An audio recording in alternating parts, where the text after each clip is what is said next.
저희를 통해서 원하는 삶을 찾길 바랍니다. 직업의 모든 것. 근데 요양병원 같은 경우에는 일단은 의료인들 대비해서 환자 수가 턱없이 많아요. 그리고 의료인을 제외하고도 간병사님들이 환자를 거의 많이 이렇게 대하시는데, 간병사님들은 감염에 대한 개념이 없으세요. 일단 첫 번째로. 그리고 두 번째로는 간병사님들 중에 한국인이 없어요. 전부 다 이제 조선족 분들이시고, 그 다음에 간병에 대해서 교육을 받으신 적도 없어요. 그런 분들이 와서 이제 다 이제 처치를 하시는 거죠. 그러면 이제 문제가 나오는 거죠. 뭐 열이 나고 감염이 생기고 옴이 퍼지고, 그 다음에 항생제를 우리가 쓴다고 하더라도 항생제를 계속 쓸 수는 없어요. 항생제를 쓰게 되면 그 항생제에 대한 내성균이 생기거든요. 그럼 내성균은 웬만한 항생제로는 듣지가 않아요. 그러면 그 내성균 나오는 사람들만 따로 이렇게 잘 조직을 해서 격리실을 넣어야 돼요. 그 뭐 CR이라고 이제 카바페넴에 대한 내성이 생긴다, 그런 환자들만 넣어서 이제 관리를 해야 되는데, 요양병원에서 그런 격리실을 운영할 여유가 있으면 애초에 이렇게 운영이 안 되겠죠. 그러면 그 환자들을 이제 저희가 6인방, 5인방, 뭐 7인방 이렇게 있는데, 그 중간중간에 넣는 거예요. 그러면 그 내성균이 옆자리에 옮겨가요. 왜냐하면 의료인도 손을 안 씻고, 간병사님은 손을 왜 씻어야 되는지도 모르고, 그리고 이제 기저귀도 대부분 가시는데, 이 균이 나오는 데가 뭐 소변, 대변, 객담 이런 식으로 뭐 여러 가지 나올 수가 있어요. 그런 식으로 몸에서 이제 나오는데, 간병사님들이 기저귀를 가는데 그 누구도 중간중간에 손을 씻지 않아요.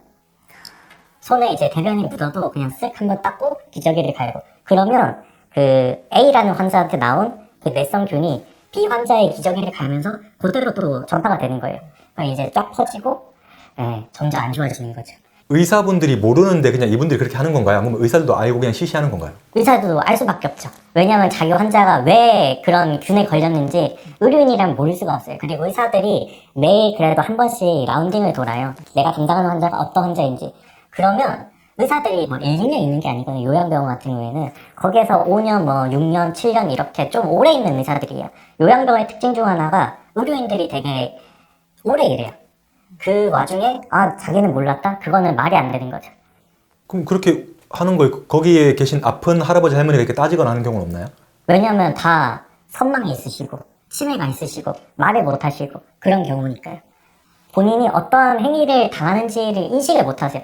이게 요양병원이랑 요양원이랑 이제 아마 구분을 못 하시는 분들도 있을 텐데, 요양원 같은 경우에는 치매가 있다고 하더라도 이제 자가간호가 가능하세요. 자가간호라는 거는 나 혼자서 얼굴을 씻거나 양치를 하거나 뭐 그런 자기 혼자만의 케어를 어느 정도 할 수 있는 사람이에요. 말을 하거나.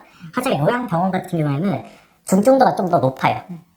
그래서 대부분 환자들 같은 경우에는 침대에서 일어나 본 게 뭐 3년, 4년 전?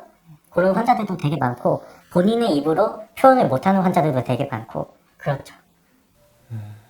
그래서 그냥 환자가 누워있는 상태에서 의료인들이랑 이제 간병사님들이랑 처치를 하는데, 환자는 그냥 계속 눈을 감고 있어요. 그리고 눈을 뜨고 말을 한다고 해서 그게 어떠한 인지를 가지고 얘기하는 것이 아닌 그냥 아는 소리? 뭐 이 정도? 그럼 그 보호자들은 알 수 있는 방법이 없고요. 보호자들을 알 수 있어요. 만약에 의료인이라면. 하지만 의료인이 아니라면 알 수가 없고, 제가 대학병원 다닐 때, 상급종합병원 다닐 때는 환자가 무슨 변화가 있으면 보호자한테 알려줘요. 예를 들어 뭐 진모님, 부모님이 어떠한 뭐 폐렴이 걸렸다. 그럼 병원에서 연락이 와요. 폐렴이 걸려서 요러요러한 간호 계획을 가지고 뭐 항생제를 쓸 거고, 만약에 뭐 지금 여기에서 말한 것처럼 뭐 내성균이 떴다. 그러면 진모님, 부모님께서는 지금 어떤 균에 감염이 되어서 요런 균 같은 경우에는 격리를 해야 된다. 이런 거 다 알려주거든요. 하지만 여기는 말을 안 해요, 부모님한테. 그러니까 부모님은 환자 상태에 대한 거를 알 수가 없는 거죠. 간호 정보를 이제 달라고 하던가, 네. 그걸 받아야 돼요, 서류를. 왜냐면 전산대로 꾸려야 되거든요. 실제랑 이제 달라요. 그래서 의료인이라서 환자 상태에 대한 정확한 정보를 들을 수 있거나, 아니면 환자 상태에 대한 의사의 그 서류라든지 아니면 간호 기록지를 본인한테 달라고 하라 해서 이걸 비교를 하거나, 그거밖에 없어요. 만약에 전화로 지금 부모님 상태 어때요? 라고 하면 의료인들은 뭐 괜찮아요, 평소와 똑같아요 라고 얘기를 할 거예요. 하지만 그 내막은 다른 거죠. 그러니까 저는 뭐 의료인이 아니어서 잘 모르겠지만, 병원 안에서 이렇게 뭐 일회용 한 번 쓰고 바로 버려야 되는 것들이 있다면 그거 한 번 쓰고 바로바로 버리나요? 그렇지 않죠. 일단은 요양병원은 여기가 그런지 모르겠는데, 저도 이제 간호사 친구들이 쭉 있으니까 얘기를 들어보면 엄청 비용이 예민해요. 환자한테 거둘 수 있는 돈이 제가 알기로 어느 정도 상한이 또 있다고 알고 있거든요. 그리고 보호자들이 내가 쓴 물품만큼 모든 거를 청구할 수도 없는 상태고, 그래서 만약에 NS 그 생리식염수를 예를 든다고 하면 그 일회용으로 20ml짜리 나오는 게 있어요. 의료인이랑 다 알 텐데, 만약에 항생제를 든다고 하면 뭐 20ml짜리 뜯어서 환자한테 그 IV 그 혈관 주사 거기를 이제 뚫어야 돼요. 왜냐하면 오랫동안 안 사용하다 보면 혈관이 막히거든요. 뭐 그런 행위를 한다고 했을 때 한 번 쓰고 버려야 되는데, 그 생리식염수 그 20ml짜리가 100ml짜리보다 비싸요. 이게 소규모로 갈수록 그 100ml, 뭐 1리터, 20ml 이렇게 있다면 작아지면 작아질수록 그 객가가 높아요. 똑같은 1ml에 대한 생리식염수가. 그러면 이제 원장은 생각을 하는 거죠. 아, 이거 비용 너무 많이 나오고 환자한테 청구할 수도 없고 뭐 청구가 되는지 안 되는지는 모르겠는데, 원장 말에 의하면 아, 그러면 그냥 100ml짜리 뜯어가지고 그냥 소분을 하자. 그러니까 하나의 용품으로 여러 대 환자를 돌려 쓰는 거죠. 근데 그게 심지어 환자의 몸 안에 들어가는 거예요. 어떤 분을 만나도 지출에 대한 고민을 항상 하시더라고요. 도움이 될까 해서 제가 최근에 잘 챙긴 지원금 알려드리겠습니다. 혹시 약정 지난 인터넷 정수기, 휴대폰부터 카드 캐시백까지 가만히 두면 최대 148만원 손해인 거 아셨나요? 아정당에 전화 한 통이면 설치 당일 현금 입금해주는데 심지어 지원금 최고가 보장제까지 있어 혜택도 믿을 수 있습니다. 24시간 언제든 상담 가능하니까 얼른 전화해서 놓쳤던 지원금 꼭 챙겨보세요. 모든 일회용품은 한 번 쓰면 그거는 오염됐다고 간주를 해요. 그리고 오염됐는지 안 됐는지 모르면 그것도 오염됐다고 간주해요. 그만큼 이제 균에 대한 게 의료인들은 좀 생각을 하는데 그만큼 위험하게 그거를 이제 재활용으로 돌리는 거죠. 가끔 이제 뉴스 보면 어떠한 병원은 뭐 주사기를 뭐 재활용해서 뭐 균이 퍼졌다 이런 얘기가 있는데, 근데 심지어 한 번 요구를 했어요. 그 주사바늘 좀 아끼라고. 근데 그거는 너무 뉴스에도 많이 나오고 그건 너무 말이 안 되니까 그렇게 못하겠습니다 하고 그냥 거부를 했는데, 일회용품을 일회용처럼 사용을 안 하는 경우가 되게 많아요.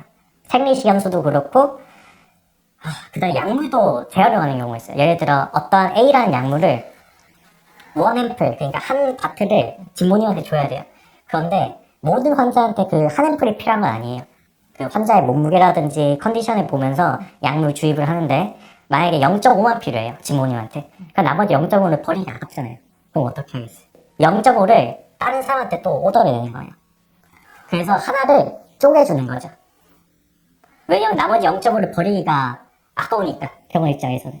근데 그걸 또 의사들이 오케이를 해요. 그리고 의사들이 내달라는 대로 또 내주기도 하고, 좀 그래서 좀 말이 안 돼요. 그래서 제가 생각한 게 요양병원은 현대 병원이 아니라 중세시대 병원, 거의 그 정도예요. 주사기를 아껴 쓰라고 한다 했잖아요. 그쵸? 아껴 쓰라는 건 뭐 알아서 재활용해 라는 뜻인가요? 그죠? 그 안에는 그게 모든 게 포함되어 있죠. 병원장 입장에서는 나 아껴 쓰라 했지 돌려 쓰란 말이 아니야, 이렇게 얘기를 할 수 있는데 그건 말이 안 되잖아요. 어떻게 일회용품을 아껴 쓸 수 있어요? 일회용품을 아껴 쓰라는 거는 여러 번 쓰라는 소리잖아요. 근데 이거 관련돼서 또 저희끼리 또 맨날 말이 나와요. 이게 말이 안 된다. 어떻게 이렇게 돌아갈 수 있냐. 그리고 만약에 감염이 이렇게 퍼졌어요. 그래서 환자가 열이 나요. 그럼 병원은 또 돈을 벌 수 있어요. 왜냐하면 환자의 어떤 시술을 할 때마다 차치피라고 해서 돈을 청구를 할 수가 있거든요. 근데서 병원 입장에서는 그냥 가만히 누워서 식사를 잘하는 일반적인 건강한 환자보다 우리가 많은 것을 해줘야 되는 환자가 돈이 더 돼요. 이 환자는 항생제를 줘야 되니까 항생제에 대한 주사 비용을 청구할 수가 있고, 뭐 그런 거죠. 병원에서 감염 관리를 이제 포기를 하면 어떤 일이 일어나냐면, 병원 의료기관은 감염 관리를 하는 의료인을 지정을 해야 돼요. 감염 관리 간호사라고. 근데 그것도 조건이 몇 개 있어요. 그 감염 관리하는 그 의료인은 다른 병원 일을 하면 안 돼요. 병원에 대해서 이제 감염 관리를 하고, 감염이 이제 퍼지지 않도록 그런 일을 하는데, 저희 병원 같은 경우에는 이런 감염에 대해서 완전히 포기를 했잖아요. 그 어떤 일이 일어나냐? 감염 관리하는 간호사를 지정을 해야지 돈을 탈 수가 있어요. 그 1등급, 2등급, 3등급이 있어요. 국가에서 이제 지정을 해줘요. 감염관리사 한 명이 몇 명의 환자를 이제 케어를 하느냐. 그거에 대해서 1등급, 2등급, 3등급 따라서 이제 돈을 탈 수가 있어요.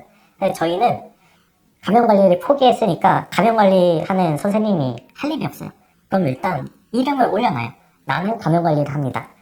그래서 그 선생님은 병동 일을 해요. 감염관리 어차피 안 하시니까. 그래서 그 선생님은 자기 이름으로 차팅을 못해요. 왜냐하면 내가 차팅을 남기는 순간 나는 감염관리가 아니라 병원 병동일을 합니다라고 자백을 하는 꼴 있잖아요. 그래서 원장님이 너는 감염관리 명단에 올려놓고 어디 뭐 빈데 있으면 그리고 뭐 필요한 데 있으면 헬퍼를 가라 해서 병동일을 뺑글뺑글 돌아요. 그러면 그런 사람이 저희 환자가 뭐 200명쯤 되는데 매일매일 헬퍼를 가니까 뭐 빈자리 있으면 빰프 때우고 누구 퇴산당하면 빰프 때우고 이러니까 환자 파악이 전혀 안 되잖아요. 그럼 늘 하는 거 하고 환자한테 뭐 이 환자가 어떤 약물이 필요한지도 모르고 그냥 하는 거죠. 인력이 없으니까. 그럼 이제 병원 입장에서는 감염관리? 그러면 이제 국가에서 건보료로 돈을 땡겨. 그리고 간호사 인력 하나 안 고용해도 되니까 그럼 또 한 3천 얼마 절약을 해. 그렇게 되는 거죠. 스스로 자정작용이 될 순 없겠죠? 있었으면 있으면 여기 안 나오셨겠죠? 그죠. 이제 나오게 된 이유도 이제 일을 하면서 모두가 다 알아요. 이건 잘못됐다. 의사도 알고 간호사도 알고 심지어 이제 그 조문사님들도 아닌 게 알아요. 이건 뭐가 잘못됐다. 아는데 이거를 얘기를 했을 때 변경이 되기에는 저희가 이 병원 기준으로는 너무 많이 갔어요. 돌이킬 수가 없어요. 왜냐하면 모든 균이 싹 퍼졌어요. 뭐 CRE부터 VRE 그 카바페넴에 대한 내성이 있는 사람 그리고 방코마이신 뭐 그냥 항생제 이름이에요. 내성 있는 사람들이 쫙 퍼졌어요. 그럼 이제 그 사람들을 정석으로 하기 위해서는 병원을 이제 다 때려부시고 리모델링을 해서 격리실을 만들어야 돼요. 그래서 그 환자별로 이제 딱딱딱딱 하고 그리고 간호사를 더 뽑아야 되겠죠. 그 다음에 감염관리 하시는 선생님이 감염관리만 하시고 그럼 이제 대대적인 리모델링이 아니라 거의 재건축을 해야 되거든요. 다 때려 부수고. 근데 요양병원에 있는 만약에 오너라고 했을 때 그거를 감당할 수 있냐도 문제고 그런 의지가 있냐도 이제 생각을 해봐야 되는데 환자를 잘 케어하고 소문이 나고 점점점 이 병원을 발전시켜야겠다는 생각이 없을 뿐더러 그래서 전체적으로 좀 답이 없어서 저는 퇴사하려 합니다.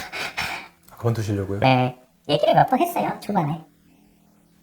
근데 이제 바뀌는 것도 없고, 그리고 여기 나오기 전에도 그런 것도 생각했었거든요. 뭐 요즘 뭐, 공익제보다 뭐다 이런 거 있으니까. 사실 증거는 같은 경우에는 애초에 전산이랑 환자랑 다르니까, 그거는 몇 개 캡처해가지고 고발하면 사실 빼도 박도 못하긴 하거든요. 그런데 또 후환이 두렵기도 하고, 이 한국에 고발하면 그런 공익신고를 할까도 이제 생각을 했는데, 한국에서 그런 걸 했다가 또 안 좋게 끝나는 경우를 이제 너무 많이 보니까 뭐 뉴스에서도 뭐 어떤 선생님이 공익신고했다가 뭐 퇴직당하고 또 고소고발 당하고 이런 거 생각하니까 그것도 막 쉬운 게 아니더라고요. 그래서 의사들도 뭘 쓰고 있는 게 원장들도 뭘 쓰고 있는 게 아까 전에 말씀드렸다시피 환자가 이제 모든 내성균이라든지 뭐 옴 환자라든지 격리를 해야 될 사람들이 각각에 이제 들어가 있다 했잖아요. 환자들 사이사이에, 정상인 환자들 사이사이에 시한폭탄처럼. 그런데 이제 전산상으로는 그렇게 하면 안 돼요. 서류상으로는. 왜냐하면 그러면 감염 관리적으로 안 되는 거잖아요. 그럼 일단 병원에 공사를 하거나 쓰지 않는 방을 격리실이라는 이름으로 바꿔요. 그 다음에 그 가지각설에 있는 환자들을 전산만 서류만 옮기는 거죠. 뭐 202호는 앞으로는 격리실이야. 전산을 올려놓고. 근데 실제로 환자는 뭐 4층에 있고 6층에 있고 전산만 옮기는 거죠. 그래서 의사들도 라운딩을 할 때 내 환자 어디 있냐고 간호사한테 물어봐요. 왜냐면 의사도 이제 전산을 보고 내 환자가 어디 있는지 파악을 할 거잖아요. 뭐 601호에 있다, 602호에 있다, 뭐 202호에 있다. 하지만 달라요. 실제 환자는 딴 데 있어요. 환자들 사이사이 있어요. 그러니까 의사들은 맨날 물어보고 원장도 이제 의료인이니까 원장님 환자가 또 따로 있거든요. 그래서 모두가 그냥 다 알아요. 그 최근에 뉴스 나온 걸로는 그 씨 남편분 정신과 의사분 환자를 이제 묶어놓는 거죠. 그 다음에 방치를 하잖아요. 그래서 돌아가셨잖아요.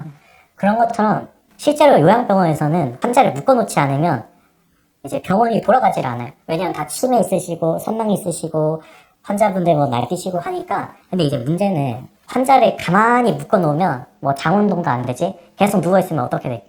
그 욕창이 생기겠죠, 엉덩이에. 그럼 환자는 뭐 감염도 문제가 있고.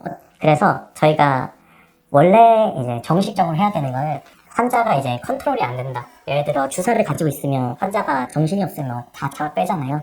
뭐 굿즈를 가지고 있으면 자극 빼고. 그러니까 억제들을 할 수밖에 없는 환자들이 있어요. 실제로 해야 돼요. 그런 사람들. 그럼 적어도 뭐냐? 2시간에 한 번씩은 환자를 똑바로 눕혀놨으면 2시간 뒤에는 옆으로 돌려야 돼요. 그리고 다시 똑바로 눕혔다가 다시 반대로 눕히고. 그래서 몸을 계속 이제 왔다 갔다 해야죠. 그러니까 욕창이 안 생기죠. 가만히 누워있으면 욕창이 생길 수밖에 없어요. 그런데 여기는 그리고 대부분의 간호간병 통합 서비스를 하지 않는 그리고 열악한 의료기관 같은 경우에는 그런 롤링을 안 해요. 체위변경을 안 해요. 그래서 실제로 많이 돌아가실 거예요. 전국적으로. 뉴스에 뜬 게 그 정신과 급영동으로 해가지고 그거지. 왜냐하면 24시간 중에 체위변경을 2번을 하나? 1번을 하나? 그게 계속 누워있는 거죠. 그래서 욕창이 점점점 심해져요. 근데 그 와중에도 욕창을 이제 소독은 매일 하거든요. 왜냐면 소독을 하면 돈을 받을 수가 있어요. 그래서 욕창이 생겨도 병원 입장에서는 그렇게 막 큰 신경을 안 써요. 왜냐면 소독하면 이제 소독 관련돼서 이제 청구가 또 되니까. 그래서 욕창 보면 뭐 이런 식으로 계속 이래요. 이게 어딘가요? 이게 콕시스 그 꼬리뼈. 이 꼬리뼈 이 튀어나온 부분이거든요. 그러니까 정상인 환자가 와도 만약에 이것도 말씀드려야겠다. 요양병원에 갔는데 어머님이 아니 우리 부모님이 억제들을 해야 된대요.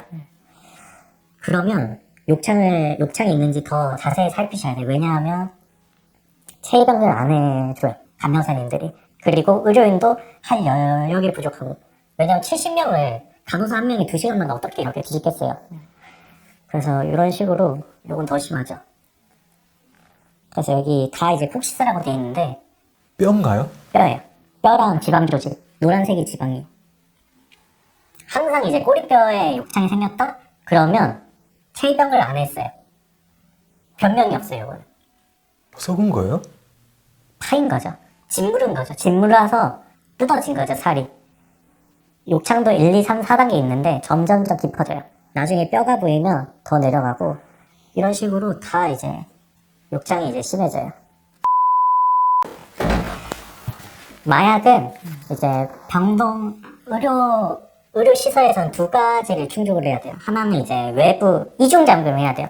금고에 이제 항상 보관이 돼 있거든요. 이중 잠금을 하는 이유는 이제 뭐 그렇죠. 마약 아무나 못 가져가게 하려고. 그래서 번호 키를 누르는 거 하나랑 뭐 저희 병원 같은 경우에는 카드키를 돌리는 거 하나가 있어요. 그런데 관리를 그냥 여기 그냥 다 적어놔요. 마약 비밀번호 뭐라고. 그래서 요거 하면 카드키랑 비밀번호 같이 있으니까 그냥 열면 되는데 열면 마약이 요거 다 이제 마약이거든요. 보면 뭐 펜타닐 이런 거예요. 요것도 이제 다 이제 항정신성 자나팜 뭐 클로나제팜 뭐 팜 무슨 팜 들어가면 거의 다 항정신성 약물이에요. 이렇게 이제 한가득이 들어있어요. 마약장에. 근데 문제는 요게 이제 전산이랑 서류랑 실물이랑 맞아야 되는 거죠. 그리고 상급종합병원, 그 대학병원 다닐 때는 요거 개수를 무조건 칼같이 맞췄어요. 마약 같은 거 되게 중요하잖아요, 요즘. 그런데 요양병원 같은 경우에는 그냥 항상택이 가지고 있고 전산이 없어요. 서류에도 없고. 그래서 내가 만약에 그냥 마약장 열고 가져간다? 그러면 그 누구도 몰라요. 몇 개가 들어있는지도 모르고. 서류에도 없는 약이에요, 마약이에요. 그런데 이게 왜 이렇게 될 수가 있냐? 2가지 경우인데 하나는 요양병원에서 환자들이 A병원에서 요양병원으로 전동을 오실 때 마약을 가지고 오시는 경우가 있어요. 뭐 아플 때마다 주세요 하면서 한 뭉텅이 뭐 160일치를 이렇게 가지고 와요. 그건 뭐 다 펜타닐이거든요. 그것들 뭐 패치도 있고. 그래서 환자 아플 때마다 하나씩 이제 빼서 주는 거예요.